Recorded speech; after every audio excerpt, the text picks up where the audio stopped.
अप्रैल की तपती गर्मी में यदि आपकी पान की बेल सूख जा रही है, ब्रांचेस एकदम सी सूखी सूखी से हो जा रही हैं, पत्तियां साइड साइड से जल जा रही हैं, तो आज मैं आपके साथ में इसके उपाय बताऊंगी और ये भी बताऊंगी कि ये समस्या आपके साथ में क्यों आ रही है। हेलो फ्रेंड, मैं सविता ग्रीन गार्डन गुजरात से।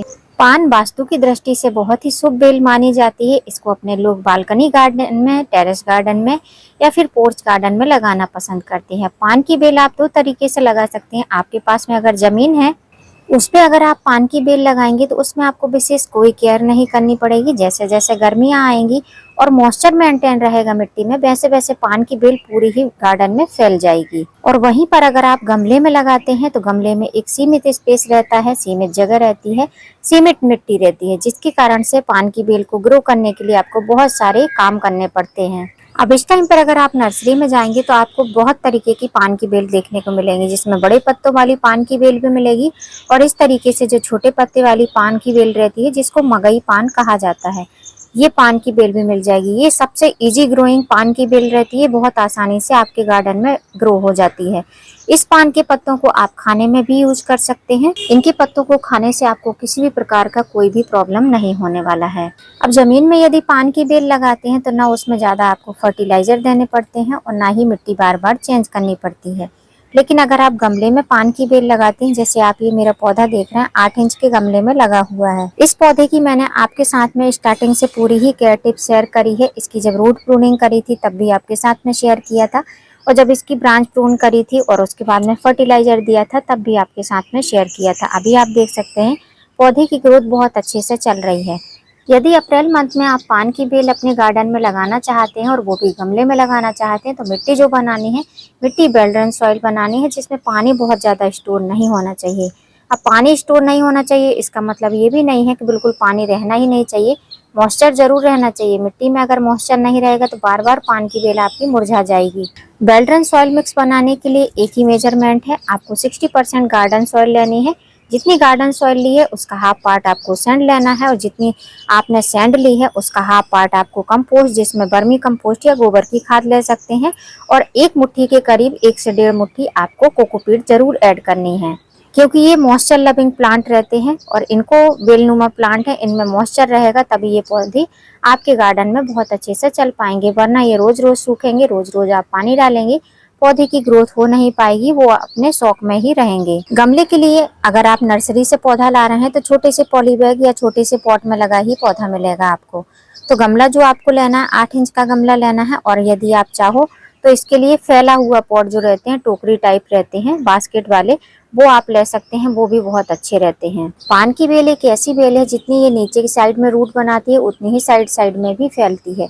तो इसके लिए जो भी आप गमला लें वो अच्छा होना चाहिए, उसमें होल अच्छे होने चाहिए, और साथ ही साथ फैला हुआ गमला रहेगा तो गमले में बेल बहुत अच्छे से फैल पाएगी। जैसे कि मेरा पौधा जो है बड़ा सा हो गया है और 8 इंच के पॉट में लगा हुआ है।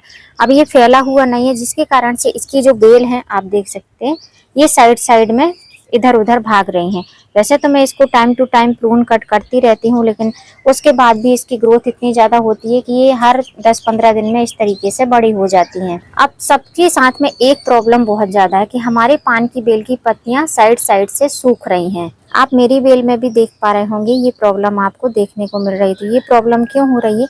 ये प्रॉब्लम हीट की वजह से हो रही है। बार बार जो है मौसम चेंज हो रहा है और बहुत ज़्यादा धूप होने की वजह से, अगर आप ओपन टेरेस गार्डनिंग करते हैं, जैसे मेरी टेरेस ओपन है, जो शेड रहता है बस एक रूम का जो साइड का दीवार है उसी का शेड रहता है, तो वो रूम की दीवार जैसे जैसे सन अपना डायरेक्शन बदलता है वो सनलाइट भी आती ही है।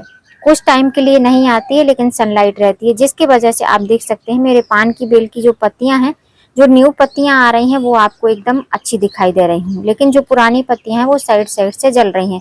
तो इससे कोई भी प्रॉब्लम नहीं है। यदि आपके पौधे की न्यू पत्तियां अच्छी हैं और नीचे की पत्तियां अगर थोड़ी सी भी जल रही हैं तो कोई परेशानी है नहीं है। लेकिन अगर आप चाहते हैं कि हमारी पान की बेल की पत्तियां जली जली सी ना रहें, एकदम हेल्दी रहें, चमकदार रहें, पौधा एकदम बढ़िया सा दिखाई दे, तो उसके लिए भी आपको उपाय बताऊंगी। सबसे पहली बात, यदि आप पान की बेल लगाते हैं तो आप जब रिपोर्टिंग करते हैं तो उस टाइम पर अपने पौधे के बीच में आपको मॉस स्टिक लगानी चाहिए।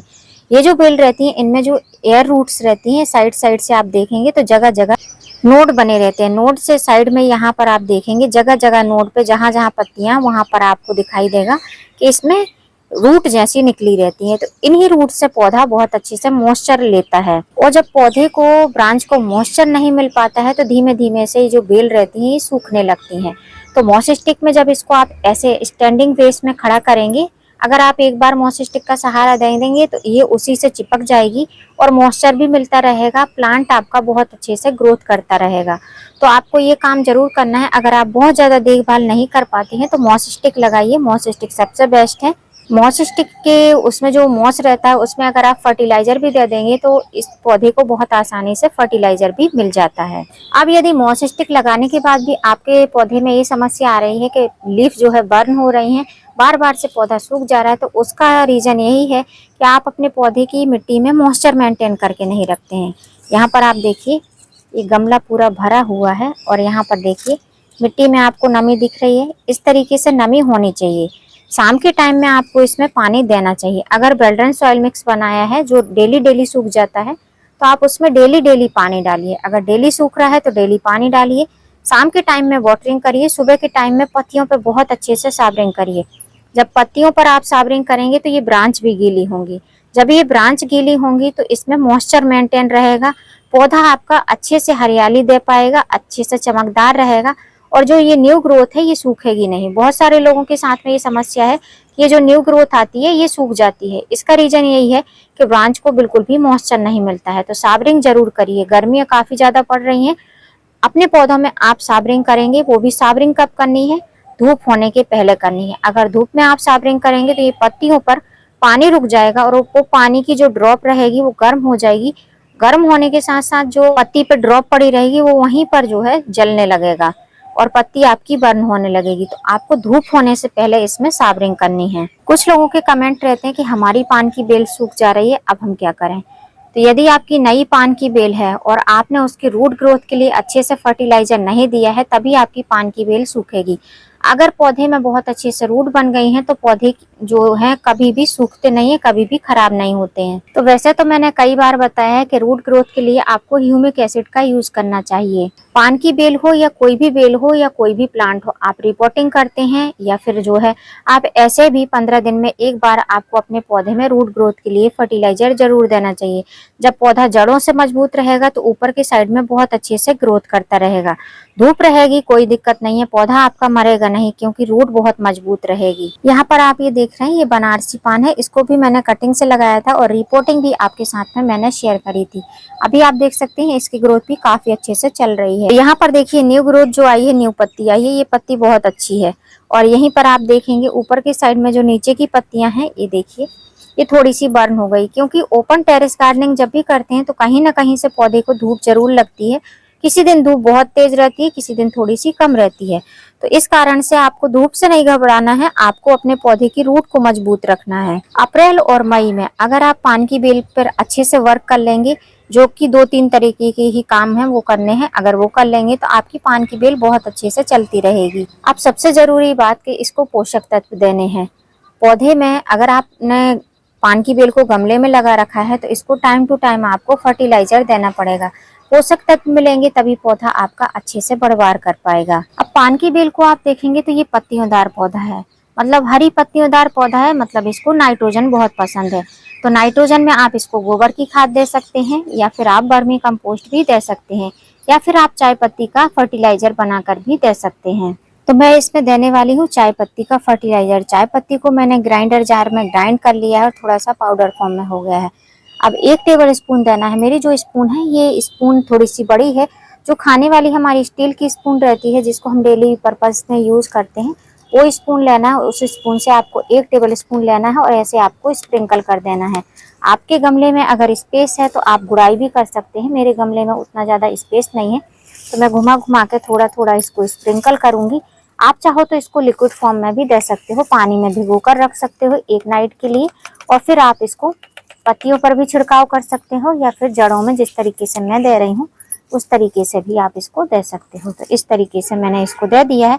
मैं कोई गुड़ाई वगैरह नहीं करने वाली हूँ। अभी जो हमने फर्टिलाइजर दिया है ये पत्तियों को हरा बनाकर रखेगा, न्यू ग्रोथ को अच्छे से बढ़ाएगा। मैंने जब इस पौधे की रूट प्रूनिंग करी थी तो काफी ज्यादा रूट को प्रून किया था। तो अभी जो है हमको बीच बीच में लगभग महीने में एक बार ऐसा फर्टिलाइजर देना है जिससे कि इसकी रूट भी अच्छे से बढ़वार करती रहे। तो आपको जब भी आप कोई भी पौधा लगाते हैं तो 15 दिन में, 20 दिन में या महीने में एक बार आपको रूट प्रोमोटर फर्टिलाइजर जरूर देना चाहिए। तो उसके लिए लिया है मैंने ये रूट प्रोमोटर फर्टिलाइजर, जिसको बोलते हैं सीविड एक्सट्रैक्ट। आपके पास में सीविड ग्रेन्यूल्स हैं तो आप उसका भी यूज कर सकते हैं, या आपके पास में ह्यूमिक एसिड है तो उसका भी यूज कर सकते हैं। अब आप बोलेंगे कि ह्यूमिक एसिड रूट प्रमोटर रहता है, आप सीविड क्यों दे रही हैं? तो सीविड में भी ह्यूमिक एसिड रहता है, बस थोड़ी सी मात्रा कम रहती है, लेकिन ये भी बहुत अच्छे से वर्क करता है। तो सीविड को भी अगर आप महीने में 2 बार आपने पान की बेल में दे देंगे तो बहुत अच्छे से रूट ग्रोथ होगी। अब मैं लिक्विड फर्टिलाइजर देने वाली हूँ, तो इसके लिए मैंने 1 गिलास पानी ले लिया। 8 इंच के पॉट में 1 गिलास पानी इनफ है फर्टिलाइजर वाला। और जो ये सीविड लिक्विड देख रहे हैं, ये सीविड लिक्विड भी 7 ड्रॉप है।